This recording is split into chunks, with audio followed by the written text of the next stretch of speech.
La tierra es y sigue siendo una de las principales razones por las cuales nunca ha habido ni habrá paz en Colombia. El problema de las tierras en Colombia tiene un trasfondo y es así de dramático. Más del 70% de los predios ocupan el 2% del territorio nacional y tienen menos de 5 hectáreas, mientras que 2% de los predios ocupan el 73% del territorio y están calculados en más de 1000 hectáreas. Esto significa que pocas manos son dueñas de casi toda Colombia, lo cual nos convierte en el país con la peor distribución de tierras de toda Latinoamérica.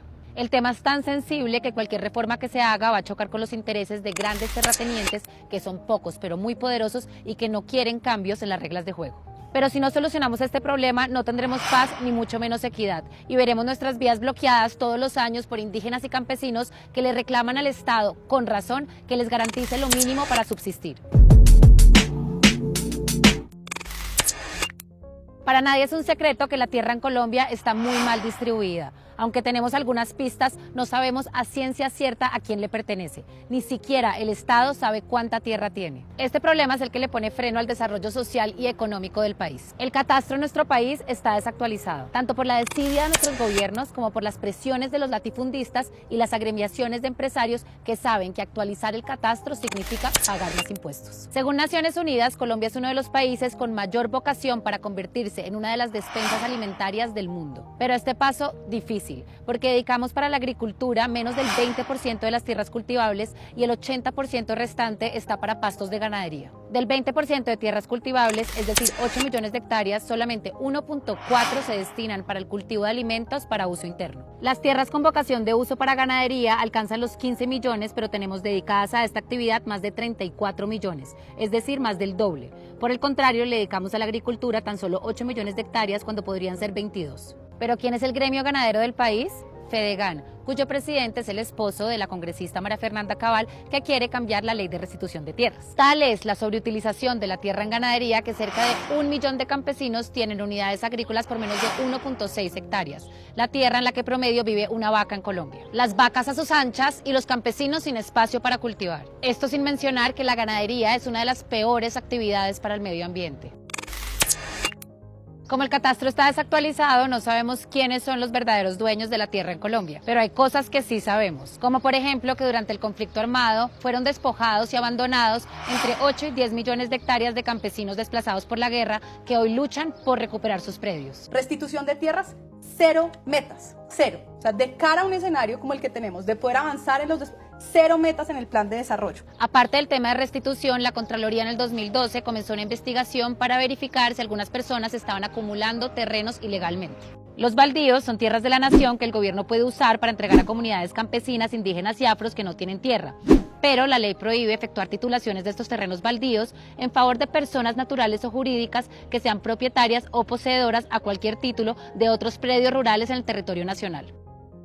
Lo que dice la Contraloría General en este informe es que se han detectado irregularidades o presuntas irregularidades en la venta de al menos 322 predios de origen en baldío que suman 123.000 hectáreas. 123.000 hectáreas es 23 veces la isla de San Andrés. Pero además el organismo ha publicado una lista de 33 casos de presunta acumulación irregular de predios y en esa lista aparece en primera fila la hacienda El Ubérrimo. El Ubérrimo es la finca de Álvaro Uribe Vélez. La hacienda del presidente Uribe también se benefició de subsidios no reembolsables aprobados por el Ministerio de Agricultura cuando el jefe de esta cartera era Andrés Felipe Arias, quien junto a Uribe firmó el decreto que le dio vida al distrito de riego Mocarí. De los 15.965 millones de pesos que costó este programa, 3.297 millones se destinaron para el ubérrimo. Es un hecho que el Estado tiene que invertir para que la tierra en Colombia pueda ser productiva, pero no se puede gastar la plata en la finca de Álvaro Uribe Vélez y en la de los grandes terratenientes amigos del expresidente,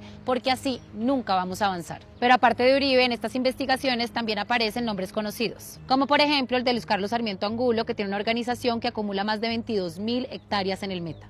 Recientemente también se supo que Gustavo Londoño, representante de la Cámara del Centro Democrático, se apoderó de forma aparentemente irregular de 6.633 hectáreas baldías del Bichada. Gustavo Petro propuso una solución al problema de la tierra en Colombia, invocando la Constitución política que dice que la propiedad privada es una función social que tiene obligaciones. La mismísima de Alfonso López Pumarejo, que es poner un impuesto. un impuesto por la improductividad de la tierra. Hay formas de hacerlo técnicamente. Y entonces, para no pagar el impuesto, deciden es venderla. Ahí hay una opción de compra para el Estado. ¿Para qué la compraría el Estado?